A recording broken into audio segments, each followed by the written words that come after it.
Blessed day everyone. So today we're going to discuss about the history of social work in Europe. So social work developed in Europe during the 19th century by offering support to struggling working class families. It emerged in England and spread through Christian social networks, initially in Western Europe and later in Central Europe. It became professionalized in the 1920s with the appearance of the first social workers who were mostly female at the time. Throughout the 20th century, social work combined the efforts to offer material assistance with a moral approach of readapting working class families. So, taking over the private initiatives, the state and public administrations encouraged the development of social services during the 1960s.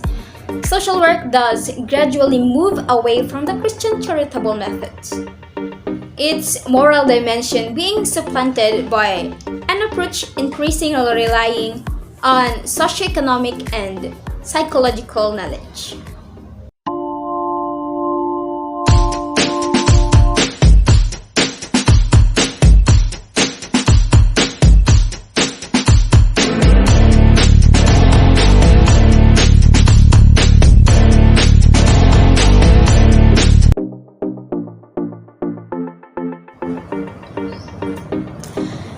In the year 1536, an English law was passed stating that alms collected by the local authorities and churches on Sundays, holidays, or festivals were to help relieve the sick and poor, wherein they focused on poor, sick, impotent, and the person with the illnesses who were not able to work. In that year, it is stated in the provision of the law about the illegality of begging, the responsibility of society to help, assistance through the local community, voluntary alms, and under the direction of the state. Hola! So we are here to discuss the history of social work in Europe. Let's begin. During 1572, overseers of the poor were appointed as civil officers in each parish. Civil officers are a person who exercises authority over civilian affairs. And also that time, parliamentary provided a direct public tax for assistance to the poor and destitute people. So, during the reign of Queen Elizabeth, these laws were enacted. That's why it's called Elizabethan Poor Law. So the Poor Law is a law providing for or regulating the public relief or support to the poor. So what is the purpose of the Elizabethan Poor Law? The Elizabethan Poor Laws, as codified in 1597 to 1598, were administered through parish overseers who provided relief for the aged, sick, and infant poor, as well as work for the able-bodied in workhouse. By the end of the 16th century, England had developed a national sense of civic responsibility. And in 1598, an act was passed and revised in 1601 that established a system of public responsibility implemented through local care and provide a systematic plan for helping the poor.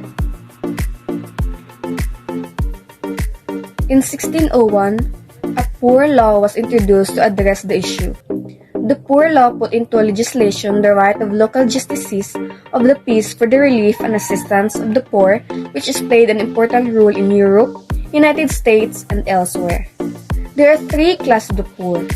First is the able-bodied poor, where the parish will provide the means for them to work in a place provided by the parish, which is the workhouse. Second is the impotent poor, where those who cannot work for this, relief would come into the form of a poorhouse depending on the circumstances. Last is the dependent children, were they to become apprentices. The system meant that the local parish would administer and organize relief to the poor. In 18th century, there are situations that warranted assistance to the poor. First is Industrial Revolution. Marked a period of development in the latter half of the 18th century that transformed largely rural, agrarian societies in Europe and America into industrialized urban ones. Next is urbanization. Many people left the countryside in order to seek out new job opportunities in nearby towns and cities. Next is slums. Highly populated urban residential area consisting of densely packed housing units of weak build quality. The infrastructure in slums is incomplete and they are primarily inhabited by impoverished people. Last is anonymity. Describes situations where the acting person's identity is unknown.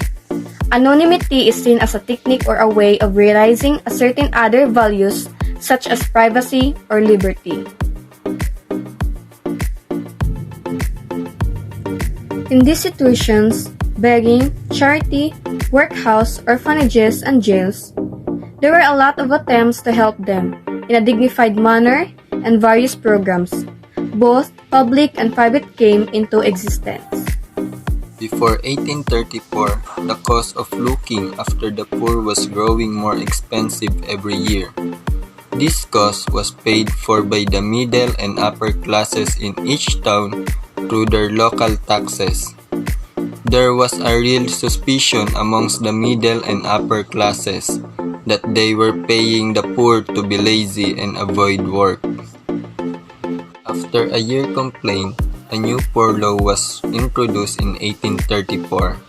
The new poor law was meant to reduce the cost of looking after the poor and impose a system which would be the same all over the country. Under the new poor law, parishes were grouped into union and each union had to build a workhouse if they did not already have one. Except in special circumstances, poor people could now get help if they were prepared to leave their homes and go into a workhouse. Conditions inside the workhouse were deliberately hard, so that only those who desperately needed help would ask for it. Families were split out and housed in different parts in the workhouse. The poor were made to wear a uniform and a diet was monotonous. There were also strict rules and regulations to follow. Inmates, male and female, young and old, were made to work hard, often doing unpleasant jobs such as picking aukum or breaking stones. Children can also find themselves hard out to work in the factories or mines. There was 3 poor law commissioners. First is the assistant commissioners. Assistant commissioners were responsible for local inspection. Second is the chief executive officer. The chief executive officer was a civil servant who was the permanent secretary to the poor law board. And lastly, the president of the board. The president of the board was an MP. In practice, the Poor Law Board did not exist as an organization. In 1869, Octavia Hill and Edward Denison founded the charity organization Society to investigate the conditions and the mood of life of the poor. Her crusade for preserving recreational open spaces in the city was a consequence of her knowledge of the crowded environment of the poor people in London and resulted in the foundation in 1895 of the National Trust for Places of Historic Interest or Natural Beauty.